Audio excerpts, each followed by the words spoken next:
dengan tema analisis data geoda ya, yang akan disampaikan oleh Ibu Dr. Ayu STK Sari, SEMM. Sebelum kita masuk ke materi, izinkan saya untuk membacakan riwayat hidup beliau. Ayu STK Sari, SEMM. Beliau lahir di Kerinci pada tanggal 30 September 1982.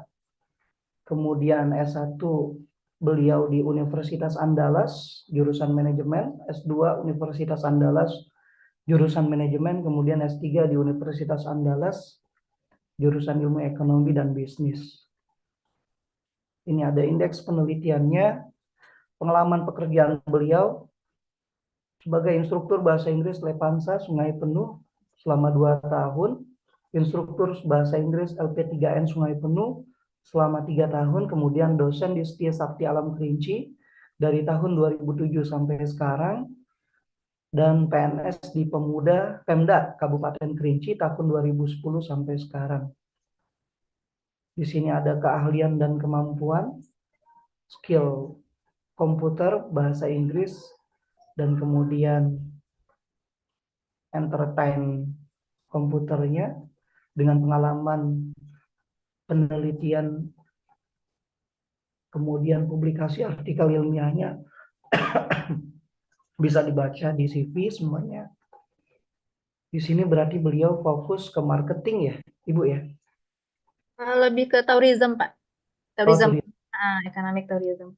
Ya, jadi kalau ada dosen-dosen atau dari praktisi maupun dari peserta yang kebetulan area risetnya sama dengan beliau, bisa kontak beliau sehingga bisa menjadi suatu publikasi yang paripurna seperti itu.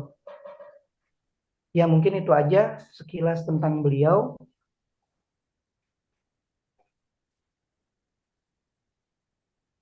Kalam, langsung aja kepada Ibu Dr. Ayu STK Sari, waktu dan tempat kami persilahkan. Assalamualaikum warahmatullahi wabarakatuh. Waalaikumsalam warahmatullahi taala wabarakatuh. Terima kasih kepada Bapak, khususnya Bapak Muhammad Sofyan ya, atas kepercayaan yang telah diberikan kepada saya, kemudian kesempatan yang telah diberikan. Jadi sesuai dengan tema kita, sebenarnya kita sekarang ini sharing ya Pak ya. Jadi kita sharing, saya juga masih dalam konteks masih belajar juga, terus-terus belajar ya. Jadi kita konteksnya sharing ilmu lah ya. Hari ini kesempatan sekarang saya akan mencoba sharing mengenai analisis geoda. Ya, biasanya ketika kita bicara geoda itu nanti kita akan bicara dengan exploratory special data analysis atau disingkat ESDA. Nah, jadi sedikit kita mengenal dulu yang namanya analisis data spasial itu dimaknai sebagai segala sesuatu yang berkaitan dengan ruang kebumian ya, ditandai oleh adanya atribut-atribut geografis seperti koordinat-koordinat, lokasi, dan lain-lainnya. Nah, di sini kita nanti akan menggunakan GIS atau Geographical Information System atau nanti akan turunannya menjadi SHAPE atau SHP. Jadi, kemudian, nah di sini kita menggunakan program Geoda ya atau software Geoda. Nah, pertama kali ini diperkenalkan oleh Luc Anselin pada tahun 2002, di mana software ini dikembangkan dengan tujuan untuk memfasilitasi eksplorasi dan analisis data spasial dengan konteks pemodelan yang lebih kompleks. Jadi ada beberapa hal dalam software Geoda ini yang kita tekankan, yaitu visualisasi map seperti adanya outlier, kemudian smoothing maps, kemudian cartogram map, dan map animasi, di mana ada 3 poin penting di software ini. Pertama, kita bisa mengeksplorasi data, itu berupa grafik, kemudian koordinat plot, kemudian koordinat conditional plot, dan eksplorasi khusus lainnya. Kemudian lagi adanya perhitungan spasial autokolorasi yang kita gunakan nantinya, baik itu unvariate ataupun bivariate. Nah, kemudian bagaimana kita bisa menganalisis data yang inputnya berupa shapefile atau SHP, ya, kemudian menggunakan koordinat poin, baik itu poligon ataupun koordinat centroid. Nah, jadi ini Geoda software itu gratis ya, Bapak dan Ibu-Ibu. Itu free software, jadi nanti bisa saya perlihatkan bagaimana cara downloadnya.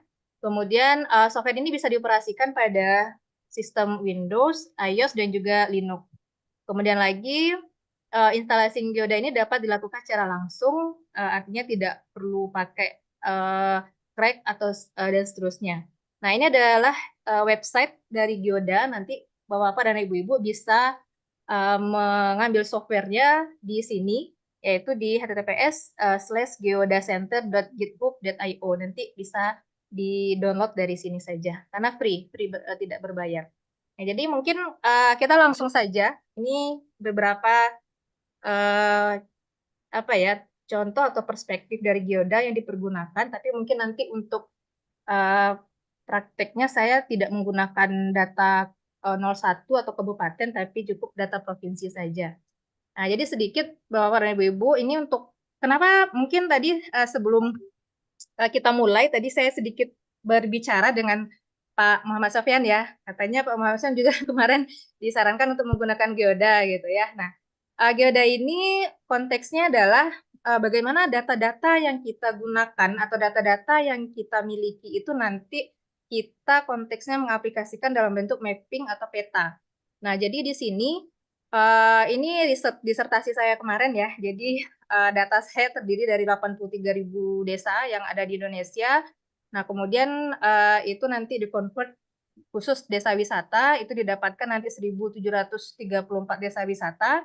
Nah, kemudian lagi di-convert lagi di level kecamatan, sehingga didapatkan 962 kecamatan, kemudian di-convert lagi di level kabupaten, sehingga data yang saya gunakan untuk analisis geoda ini adalah 308 kabupaten. Nah, Indonesia sendiri memiliki kabupaten itu ketika saya penelitian itu totalnya 514 kabupaten dan kota. Dikarenakan hanya 308 yang memiliki desa wisata, sehingga sampel saya hanya 308 kabupaten. Nah, ini adalah hasil dari unique value dari desa wisata yang sudah saya olah dari Geoda, di mana masing-masing gambar atau masing-masing warna itu memiliki makna yang berbeda-beda. Nah, di sini bisa dilihat sisa dari 308 ke 514 itu ada yang berwarna hitam. Jadi kabupaten-kabupaten yang berwarna hitam itu dimaknai bahwa kabupaten tersebut tidak memiliki yang namanya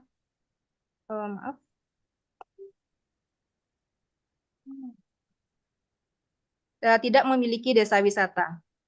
Nah, jadi ini data yang saya gunakan itu terdiri dari 12 variabel dan 4 komponen. Nah, kenapa dibagi atas 4 komponen?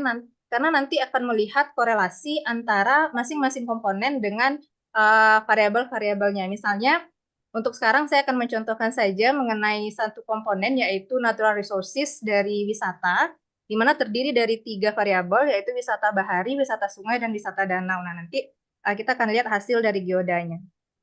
Nah, Bapak dan Ibu-Ibu, ini merupakan sebaran dari desa wisata di Indonesia, di mana terdiri dari 1.734 desa wisata, dan di sini bisa dilihat dalam konteks geoda, saya mengolahnya dengan yang namanya kuantil, konteksnya kuantil 8. Nah, makna dari gambar hasil geoda ini, semakin terang warnanya atau semakin gelap warna dari peta ini, maka itu menandakan bahwa kabupaten tersebut memiliki desa wisata yang lebih banyak dibandingkan yang berwarna lebih lebih turun.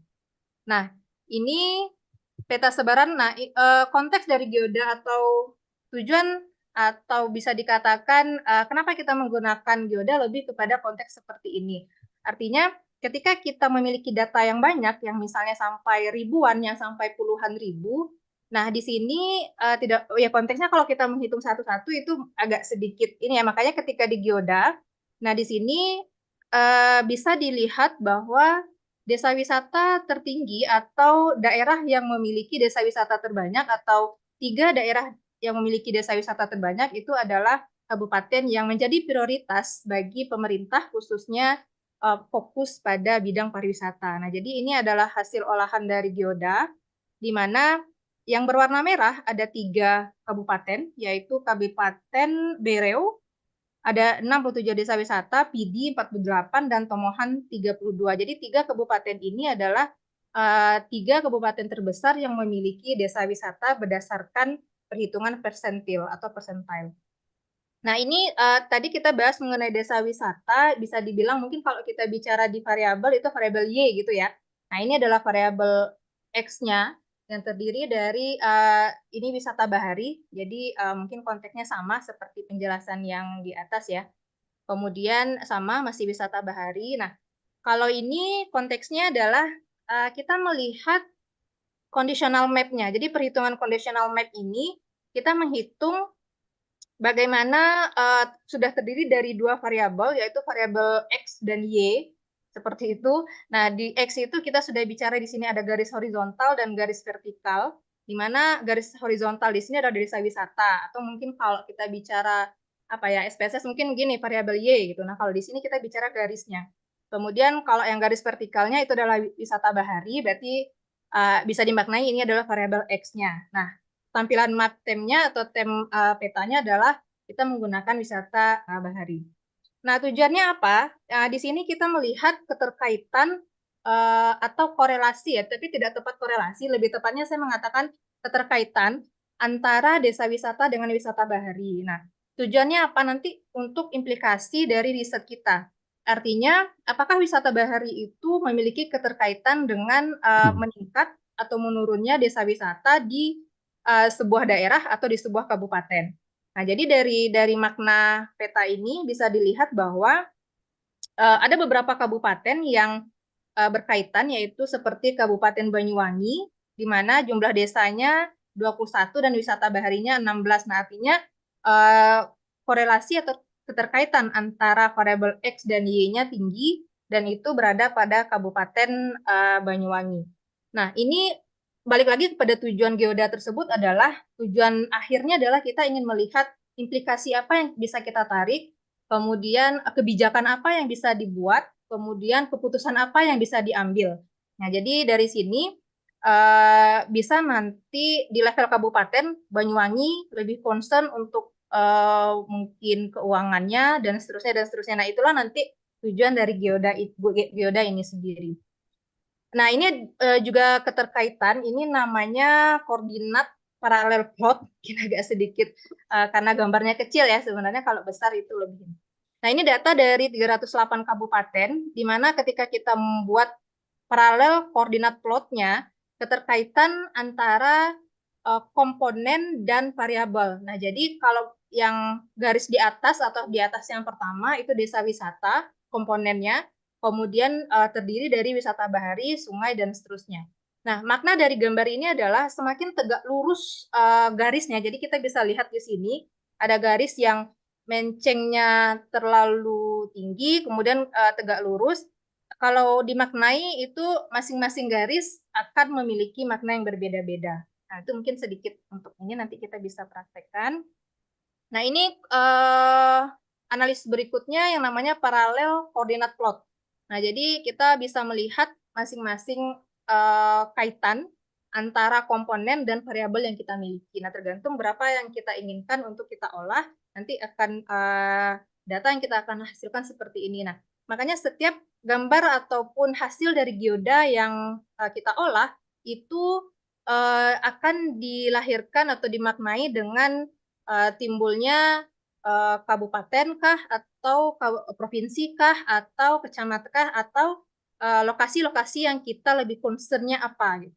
Nah, jadi kalau dari gambar ini, parallel coordinate plot ini, kita mendapatkan bahwa Provinsi Kalimantan Timur merupakan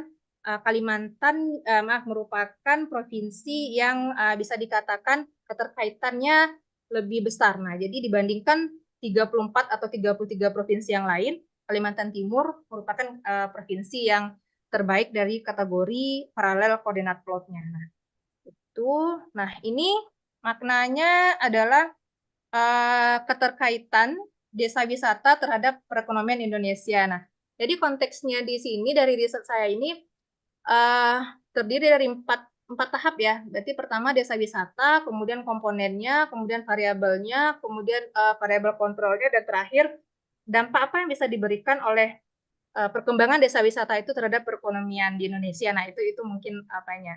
Nah, di sini ada 4 variabel yang bisa kita kaitkan.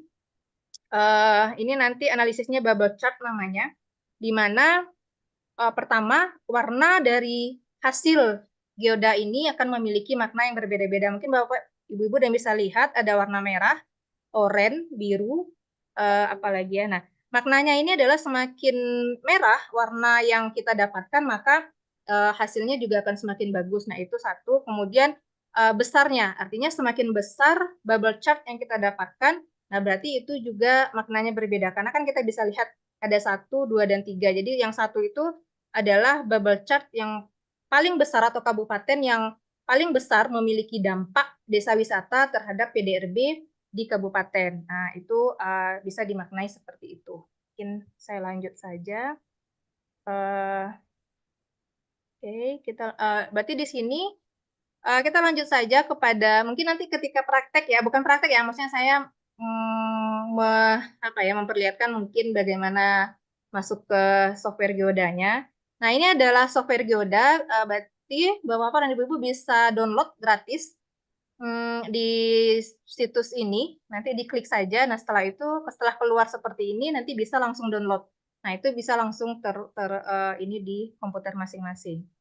Nah, kemudian ketika bicara geoda, kita tidak hanya bicara data, tapi kita bicara juga yang namanya spasial data atau koordinat dari geografis masing-masing data yang kita miliki. Nah, itu juga free atau tidak berbayar, artinya kita bisa mendapatkan data itu secara gratis di situs-situs yang berkaitan dengan geografi atau shape atau SHP ya yang ada. Nah, ini ada salah satu situs yang biasa sering saya gunakan untuk mengambil data SHP dari lokasi-lokasi yang akan saya research. Nah, itu ada yang namanya divagis.org, juga free, artinya gratis. Dia ada juga yang berbayar. Contoh yang berbayar itu ada beberapa, misalnya koordinat-koordinat yang tidak ada di free, nah itu berbayar. Nah, cuman kalau seandainya masih bisa free aja Bapak Ibu. Nah, ini lengkap datanya. Setelah sampai di web ini, Bapak dan Ibu bisa mengambil free spatial data. Nah, nanti akan keluar seperti ini. Kemudian bisa diklik yang merah, country level data. Kemudian pilih datanya yang ada. Misalnya kalau mau meneliti Malaysia atau meneliti Singapura atau mau meneliti negara-negara lain, itu tinggal pilih saja. Nah, karena kita memilih Indonesia, berarti klik Indonesia, kemudian OK, dan download, dan kemudian Bapak dan Ibu memiliki data zip seperti ini. Nah, data zip ini terdiri dari 3 level, ya bisa dikatakan terdiri dari 3 level, yaitu ADM0. Nah, ADM0 ini dimaknai dengan level nasional ya, atau country. Kemudian ADM1 itu level distrik atau provinsi. Kemudian ADM2 yaitu level subdistrik atau kabupaten. Nah, kalau kemarin riset saya bermain di level subdistrik atau kabupaten, sehingga data yang saya hasilkan akan dicapai per kabupaten. Kalau seandainya riset kita ingin melihat wilayah Indonesia berdasarkan provinsi, 34 provinsi, berarti kita cukup nanti menggunakan data di level distrik provinsi, berarti seperti itu. Misalnya kalau ingin melihat misalnya riset apa kemarin, ASEAN misalnya, nah jadi kita mau melihat bagaimana misalnya perkembangan ekspor impor di level ASEAN, nah berarti ada 6 negara atau lebih kurang 10-11 negara misalnya yang kita akan olah berdasarkan geoda, itu bisa, jadi tinggal ambil saja data ASEAN atau Asianya yang ada, nanti tinggal kita olah di geoda sehingga bisa didapatkan hasil-hasil seperti yang di atas. Jadi kalau level ini tergantung kita menelitinya apa gitu. Berarti seperti itu.